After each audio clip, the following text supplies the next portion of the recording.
श्री राम जय जय राम, श्री राम जय जय राम।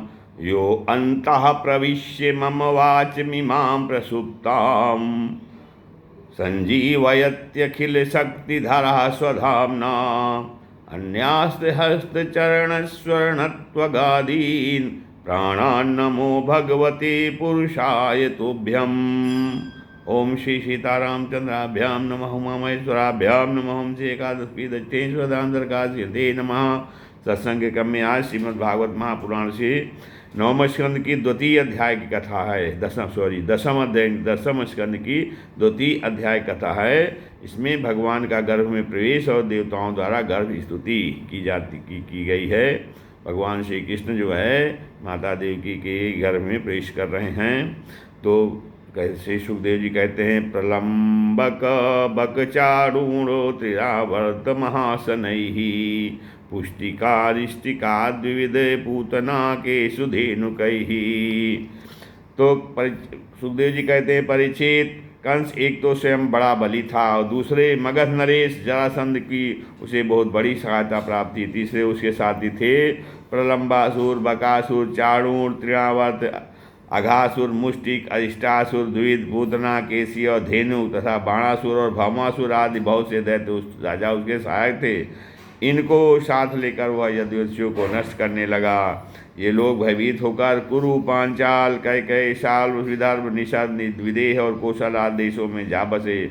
कुछ लोग ऊपर से उसके मन के अनुसार काम करते हुए उसकी सेवा में लगे रहे। जब कंस ने एक एक करके देवकी के 6 बालक पर मार डाले, तब देवकी के 7वें गर्भ में भगवान के अंश स्वरूप श्री शेष जी, जिन्हें आनंद भी कहते हैं, पधारे। आनंद स्वरूप शेष जी के गर्भ में आने के कारण देवकी को स्वाभाविक ही हर्ष हुआ, परंतु कंस शायद इसे भी मार डाले, इस वजह से उनका शोक भी बढ़ गया। भगवानपि विश्वात्मा विदित्वा कंसजं भयं यदूनां निजनाथानां योग माया समादिशत। विश्वात्मा भगवान ने देखा कि मुझे ही अपना स्वामी और सर्वस्व मानने वाले यदुवंशी कंस के द्वारा बहुत ही सताए जा रहे हैं। तब उन्होंने अपनी योग माया को यह आदेश दिया, गच्छ देवी ब्रजम भद्रे गोपो गोभीर अलंकृतम रोहिणी वसुदेवस्य भार्यास्ते नंद गोकुले अन्यास कंस संविघ्ना विवरेशु बसंति ही। तो भगवान ने अपनी योग माया को यह आदेश दिया कि देवी कल्याणी, तुम ब्रज में जाओ। यह प्रदेश ग्वालों और गौों से सुशोभित है। वहाँ नंद बाबा के गोकुल में वसुदेव की पत्नी रोहिणी निवास करती हैं। उनकी और भी पत्नियां कंस से डरकर गुप्त स्थानों में रह रही हैं। इस समय मेरा वह हंस, जिसे शेष कहते हैं, देवकी के उदर में गर्भ रूप से स्थित है। उसे वहाँ से निकाल कर तुम रोहिणी के पेट में रख दो। कल्याणी, अब मैं अपने समस्त ज्ञान बल आदि अंशों के साथ देवकी का पुत्र बनूंगा और तुम नंद बाबा की पत्नी यशोदा के गर्भ से जन्म लेना। तुम लोगों को मुँह मांगे वरदान देने में समर्थ होगी। मनुष्य तुम्हें अपनी समस्त अभिलाषाओं की पूर्ण करने वाली जानकर धूप, दीप, नैवेद्य एवं अन्य प्रकार की सामग्रियों से तुम्हारी पूजा करेंगे। नामधेयानि कुर्वन्ति स्थानानि च नरा भुवि दुर्गेति भद्रकालीति विजया वैष्णवीति च कुमुदा चंडिका कृष्णा माधवी कन्यकेति च माया नारायणी ईशानी शारदेत्यम्बिकेति चा। तो कहते हैं कि पृथ्वी में लोग तुम्हारे लिए बहुत से स्थान बनाएंगे और दुर्गा, भद्रकाली, विजया, वैष्णवी, कुमुदा, चंडिका, कृष्णा, माधवी, कन्या, माया, नारायणी, ईशानी, शारदा और अंबिका आदि बहुत से नामों से पुकारेंगे। देवकी के गर्भ से खींचे जाने के कारण शेष जी को लोग संसार में संकर्षण कहेंगे। लोग रंजन करने के कारण राम कहेंगे और बलवानों में शेष होने के कारण बलभद्र भी कहेंगे। जब भगवान ने इस प्रकार आदेश दिया, तब योग माया ने जो आज्ञा ऐसा कहकर उनकी बात से उद्धार किया और उनकी परिक्रमा करके वे पृथ्वी लोक में चली आई। तब भगवान ने जैसा कहा था वैसे ही किया। जब योग माया ने देवकी का गर्भ ले जाकर रोहिणी के उदर में रख दिया, तब पूर्ववासी बड़े दुख के साथ आपस में कहने लगे, हाय बेचारी देवकी का यह गर्भ तो नष्ट ही हो गया। भगवान भक्तों को अभय करने वाले हैं, वे सर्वत्र सब रूप में हैं, उन्हें कहीं आना जाना नहीं है, इसलिए वे वसुदेव के मन में अपनी समस्त कलाओं के साथ प्रकट हो गए। उन्हें उसमें विद्यमान रहने पर भी अपने को अव्यक्त से व्यक्त कर दिया। भगवान की ज्योति को धारण करने के कारण वसुदेव जी सूर्य के समान तेजस्वी हो गए। उन्हें देखकर लोगों की आंखें चौंधिया जाती। कोई भी अपने बल, वाणी या प्रभाव से उन्हें दबा नहीं सकता था। भगवान के उस ज्योतिर्मय अंश को जो भगवान के उस ज्योतिर्मय अंश को जो जगत का परम मंगल करने वाला है, वसुदेव के द्वारा आधान किए जाने पर देवी देवकी ने ग्रहण किया। जैसे पूर्व दिशा चंद्रदेव को धारण करती है, वैसे ही शुद्ध सत्व से संपन्न देवी देवकी ने विशुद्ध मन से सर्वात्मा एवं आत्मस्वरूप भगवान को धारण किया। भगवान सारे जगत के निवास स्थान हैं। देवकी उनका भी निवास स्थान बन गई, परंतु घड़े आदि के भीतर बंद किए हुए दीपक का और अपनी विद्या दूसरे को न देने वाले ज्ञान खल की शेष विद्या का प्रकाश जैसे चारों ओर फैलता नहीं फैलता, वैसे ही कंस के कारागार में बंद देवकी की को भी उतनी शोभा नहीं हुई। देवकी के गर्भ से भगवान विराजमान हो गए थे। उसके मुखिया पर उसके मुख पर पवित्र मुस्कान थी और उसके शरीर की कांति से बंदी गृह जगमगाने लगा था। जब कंस ने उसे देखा तब वह मन ही मन कहने लगा, आपकी बार मेरे प्राणों के ग्राहक विष्णु ने इसे गर्भ में अवश्य प्रवेश किया है, क्योंकि इससे पहले देवकी कभी ऐसी न थी। अब इस विषय में शीघ्र मुझे पता करना चाहिए।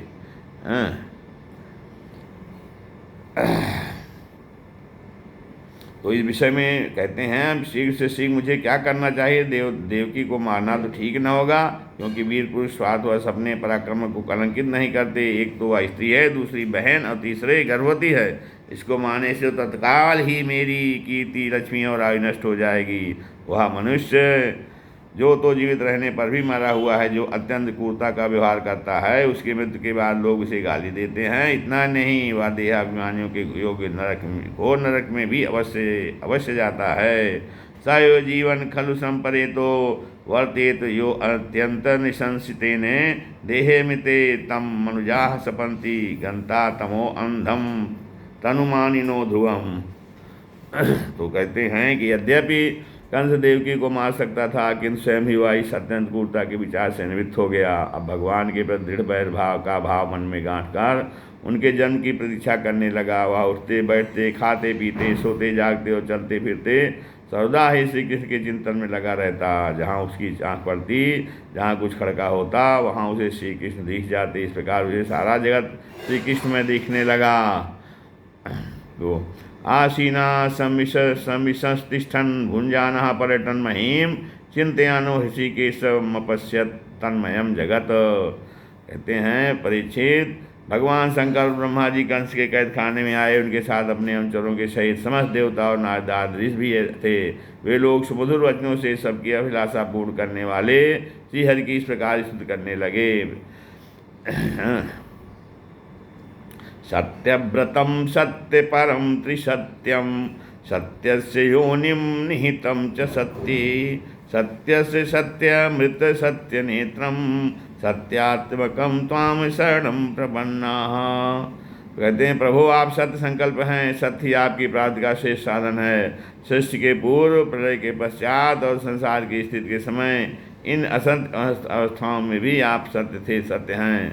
पृथ्वी जल तेज और आकाश वायु, पृथ्वी जल तेज वायु और आकाश, इन 5 दृश्यमान सत्यों के आप ही कारण हैं और उनमें अंतर्यामी रूप से विराजमान भी हैं। आप उस दृश्यमान जगत के परमास्वरूप हैं। आप ही मधुरवाणी और समदर्शन के प्रवर्तक हैं। भगवान आप तो बस सत्स्वरूप ही हैं। हम सब आपकी शरण में आए हैं। यह संसार क्या है?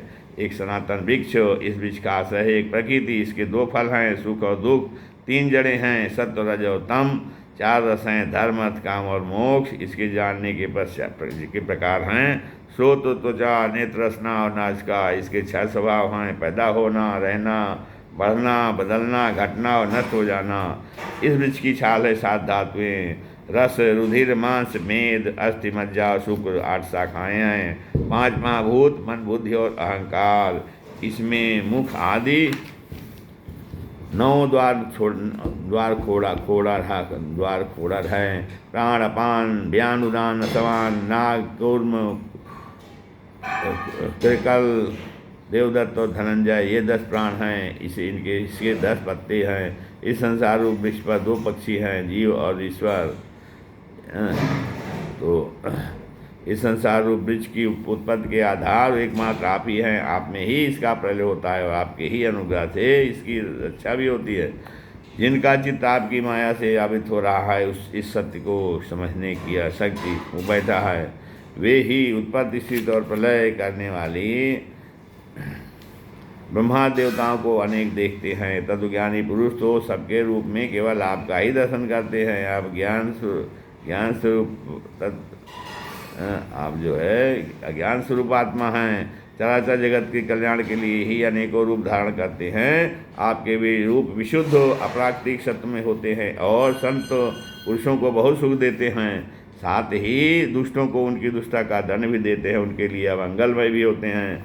कमल के समान कोमल अनुग्रह भरे नेत्रों वाले प्रभु, कुछ बिरले लोग ही आपके समस्त पदार्थों और प्राणियों के आश्रय स्वरूप रूप में पूर्ण रूप एकाग्रता से अपना चित्त लगा पाते हैं और आपके चरण कमल रूपी जहाज का आश्रय लेकर इस संसार सागर को बछड़े के खुर के घड़े के समान अनायास ही पार कर जाते हैं। क्यों न हो, अब तक के संतों ने इसी जहाज संसार सागर को पार जो किया है। परम प्रकाश स्वरूप परमात्मा आपके भक्तजन सारे जगत के निष्कपट प्रेमी सच्चे हितैषी होते हैं। वे स्वयं तो इस भयंकर और कष्टों से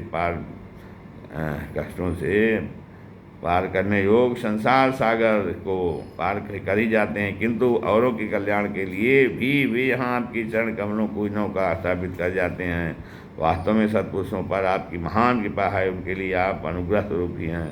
कमल नयन, जो लोग आपकी चरण कमलों की शरण नहीं लेते तथा आपने आपकी प्रति भक्ति भाव से रहित होने का कारण जिनकी बुद्धि भी शुद्ध नहीं है, वे अपने को झूठ मूठ मुक्त बनते हैं। वास्तव में तो वे मुखबद्ध ही हैं। वे यदि बड़ी तपस्या और साधना का कष्ट उठाकर किसी प्रकार ऊँचे से ऊँचे पद पर भी पहुँच जाएं तो भी वहाँ से नीचे गिर जाते हैं। परंतु भगवान जो आपके अपने निज जन हैं, जिन्होंने आपके चरणों में अपनी सच्ची प्रीति जोड़ रखी है, वे कभी उन ज्ञानाभिमानियों की भांति अपने साधन मार्ग से गिरते नहीं। प्रभु वे बड़े बड़े विघ्न ढाल करता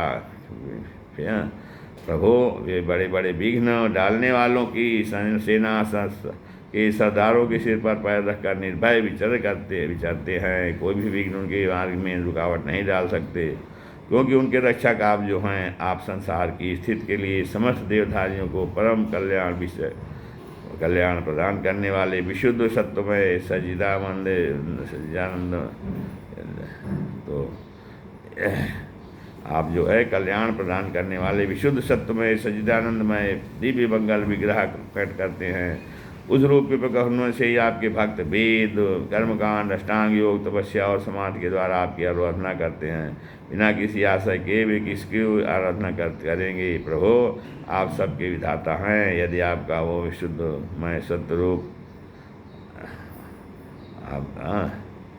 आपका वह या विशुद्ध सदमय निज स्वरूप न हो तो अज्ञान और उसके द्वारा होने वाले भेदभाव को नष्ट करने वाला अपरोक्ष ज्ञान ही किसी को न हो।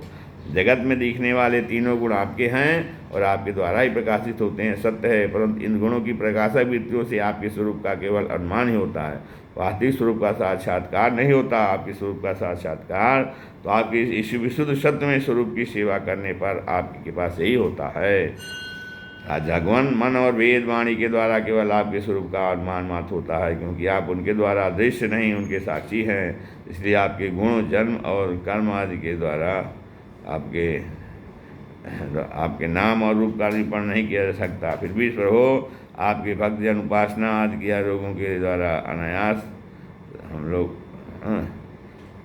साक्षात्कार करते हैं। जो पुरुष आपके मंगलमय नामों और रूपों का श्रवण कीर्तन श्रृण्वन् गृह्णन् संस्मरन् यश्च चिंतयन् नामानि रूपाणि च मंगलानि ते, जो पुरुष आपके मंगलमय नामों का और रूपों का श्रवण कीर्तन स्मरण और ध्यान करता है, आपके चरण कमलों की सेवा में ही अपना चित्त लगाए रहता है, उसे फिर जन्म मृत्यु संसार के चक्र में नहीं आना पड़ता। संपूर्ण दुखों के होने वाले भगवान को हरने वाले भगवान आप सर्वेश्वर हैं। यह पृथ्वी तो आपका चरण कमल ही है, आपके अवतार से इसका भार दूर हो गया। धन्य हैं प्रभु, धन्य हैं। इसलिए हमारे लिए बड़े सौभाग्य की बात है आपके अवतार से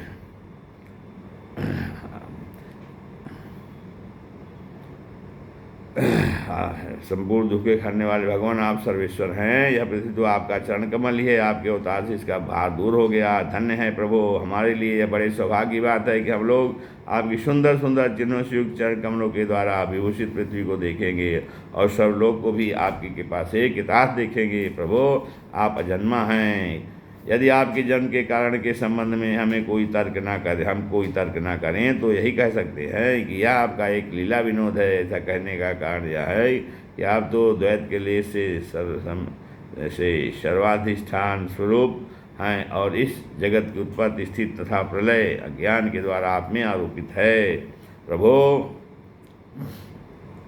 मत्स्याश्च कच्छप नृसिंह वराह हंस राजन्य विप्र विविधेषु कृतावतारः त्वं पाति चास्त्रिभुवनं च यथाधुनेश आरंभो हर्यदूतम बंधनम ते। कहते हैं प्रभु आपने जैसे अनेकों बार मत्स्य हयग्रीव कच्छप नृसिंह वराह हंस राम परशुराम और वामन अवतार धारण करके हम लोगों की और तीनों लोगों की रक्षा की है, वैसे तो आप इस बार भी पृथ्वी का भार हरण करना चाहते हैं। तो पृथ्वी का भार हरण कीजिए। नंदन हम आपके चरणों में वंदना करते हैं। देवकी जी को संबोधित कर कहते माता जी यह बड़े सौभाग्य की बात है कि आपकी कोख में हम सबका कल्याण करने के लिए स्वयं भगवान पुरुषोत्तम अपने ज्ञान बल आदि अंशों के साथ पधारे हैं। अब आप कंस से तनिक भी मत डरिए, अब तो वह कुछ ही दिनों का मेहमान है, आपका पुत्र यदुवंश की रक्षा करेगा। श्री सुखदेव जी कहते हैं परीक्षित ब्रह्मादि देवताओं ने इस प्रकार भगवान की स्तुति की, उनका रूप यह है। इस प्रकार निश्चित रूप से तो कहा नहीं जा सकता, सब अपनी अपनी मत के अनुसार उसका निरूपण करते हैं। इसके बाद ब्रह्मा और शंकर जी को आगे करके देवगण स्वर्गलोक में चले गए। इस श्रीमद् भागवते महापुराणे परमश्याम संहितायाम दशम स्कंदे पूर्वाधे गर्भगत विष्णु और ब्रह्मादिकृत स्तुति नाम द्वितीयोऽध्यायः। श्री राम जय जय राम।